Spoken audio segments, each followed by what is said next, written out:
We got this letter here. It's called the Letter from a Federal Farmer 2.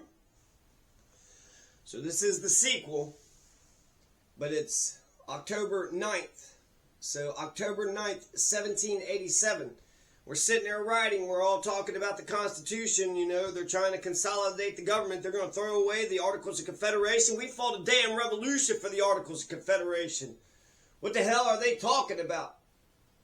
So let's go ahead and let's just read this. Let's just jump right in. Dear Sir, the essential parts of a free and good government are a full and equal representation of the people in the legislature, and the jury trial, the vicinage, and the administration of justice. A full and equal representation is that which possesses the same interest, feelings, opinions, and views the people themselves would, were they all assembled. A fair representation, therefore, should be so regulated that every order of men in the community ought, according to the common course of elections, can have a share in it in order to allow professional men, merchants, traders, farmers, mechanics, etc., to bring a just proportion of their best informed men respectively into the legislature. The representation must be considerably numerous. We have about 200 state senators in the United States, and a less number than that of the federal representatives cannot clearly be a full representation of this people in the affairs of internal taxation and police, were there but one legislature for the whole Union. The representation cannot be equal, or the situation of the people proper for one government, if only if the extreme parts of the society cannot be represented as fully as the central.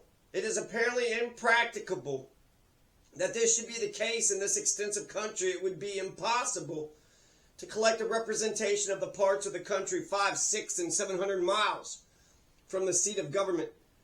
Under one general government alone, there could be but one judiciary, one supreme, and a proper number of inferior courts. I think it would be totally impracticable in this case to preserve a due administration of justice and the real benefits of the jury trial, the vicinage. There are now Supreme Courts in each state in the Union and a great number of county and other courts subordinate to each Supreme Court. Most of these Supreme and inferior courts are itinerant and hold their sessions in different parts every year of their respective states, counties, and districts. With all these moving courts, our citizens from the vast extent of the country must travel very considerable distances from home to find the place where justice is administered. I am not for bringing justice so near to individuals as to afford them any temptation to engage in lawsuits, though I think it one of the greatest benefits in a good government that each citizen should find a court of justice within a reasonable distance, perhaps within a day's travel of his home, so that without great inconveniences and enormous expenses he may have the advantages of his witnesses and jury. It would be impracticable to derive these advantages from one judiciary, the one Supreme Court. At most could only sit in the center of the Union and move once a year into the center of the eastern and southern extremes of it. And in this case, each citizen on an average would travel 150 or 200 miles to find this court, that however inferior courts might be properly placed in the different counties and districts of the Union, the appellate jurisdiction would be intolerable and expensive. I like the word impracticable. It's like propriety. A lot of the founders kept on saying the propriety. Well, do you know the propriety of the state or quality of conforming to conventionally accepted standards of behaviors or morals? So conformity to the damn people's morals. Oh, okay. That's what propriety is.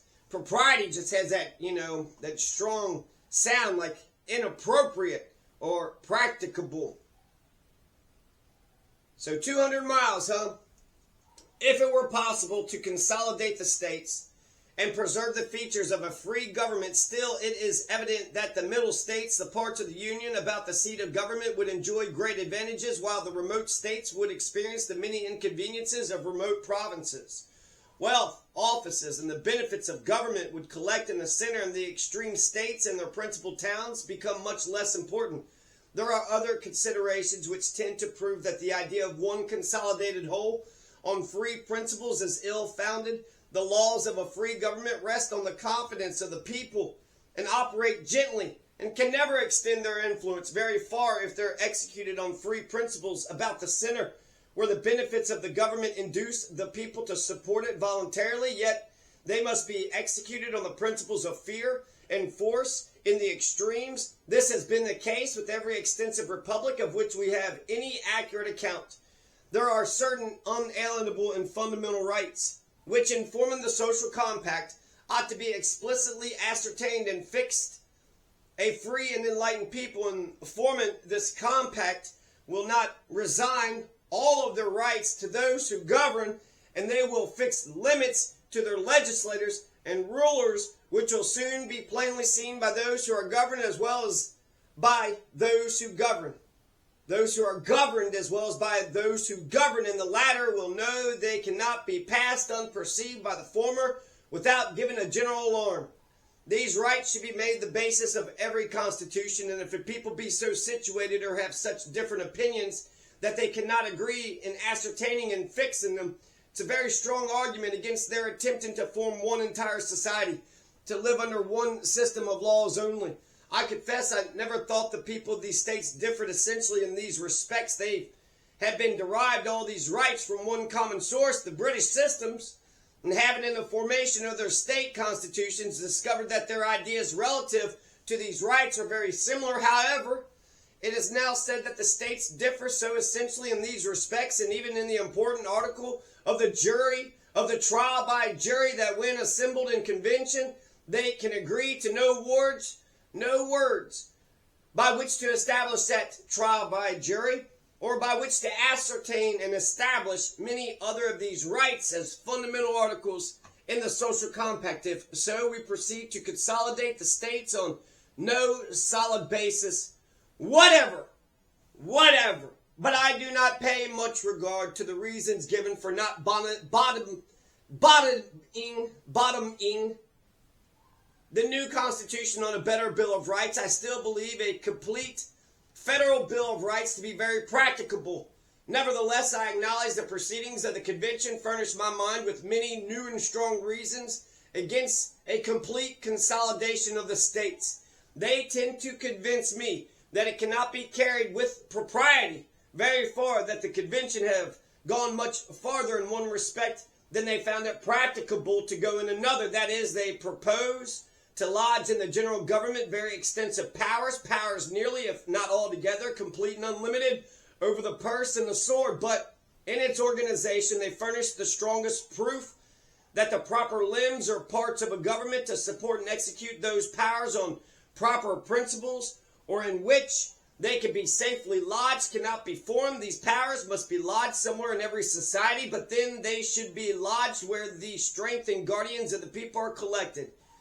They can be wielded or safely used in a free country only by an able executive and judiciary, a respectable senate, and a secure, full, and equal representation of the people. I think that the principles I've premised or brought into view are well founded. I think that they will not be denied by any fair reasoner.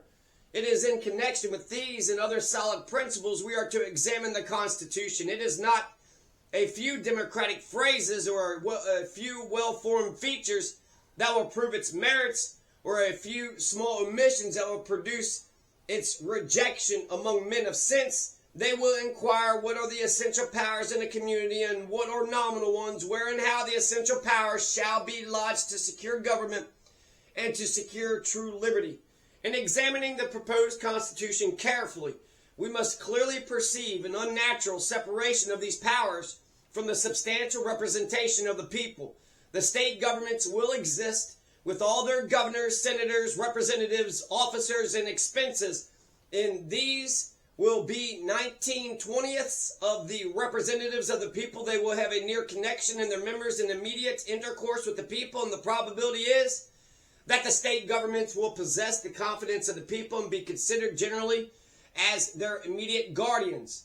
The general government will consist of a new species of executive, a small senate, and a very small House of Representatives, as many citizens will be more than 300 miles from the seat of this government, as will be nearer to it. Its judges and officers cannot be very numerous without making our government very expensive. Thus will stand the state and the general government, should the Constitution be adopted without any alterations in their organization. But as to powers, the general government will possess all essential ones, at least on paper, and those of the states a mere shadow of power. And therefore, unless the people shall make some great exertions to restore to the state governments their powers in matters of internal police, as the powers to lay and collect exclusively internal taxes, to govern the militia, and to hold the decisions of their own judicial courts upon their own laws final, the balance cannot possibly continue long. But the state governments must be annihilated or continue to exist for no purpose. It is, however, to be observed that many of the essential powers given the national government are not exclusively given, and the general government may have prudence enough to forbear the exercise of those which may still be exercised by the respective states.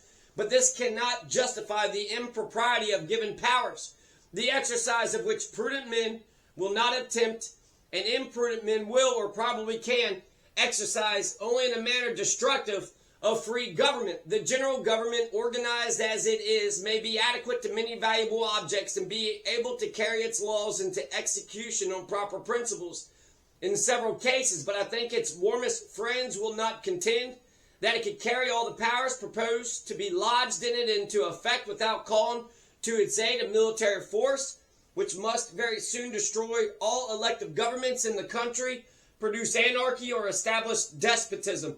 Though we cannot have now a complete idea of what will be the operations of the proposed system, we may, allowing things to have their common course, have a very tolerable one. The powers lodged in the general government, if exercised by it, must ultimately affect the internal police of the states as well as external concerns. And there is no reason to expect the numerous state governments and their connections will be very friendly to the execution of federal laws in those internal affairs, which hitherto have been under their own immediate management. There is more reason to believe that the general government, far removed from the people, and none of its members elected oftener than once in 2 years, will be forgotten, neglected, and its laws in many cases disregarded, unless a multitude of officers and military force be continually kept in view and employed to enforce the execution of the laws and to make the government feared and respected. No position can be truer than this, that in this country, either neglected laws or a military execution of them must lead to a revolution and to the destruction of freedom. Neglected laws must first lead to anarchy and confusion, and a military execution of laws is only a shorter way to the same point: despotic government. Federal Farmer, number 2, October 9th, 1787. Hey-o! Hey-o!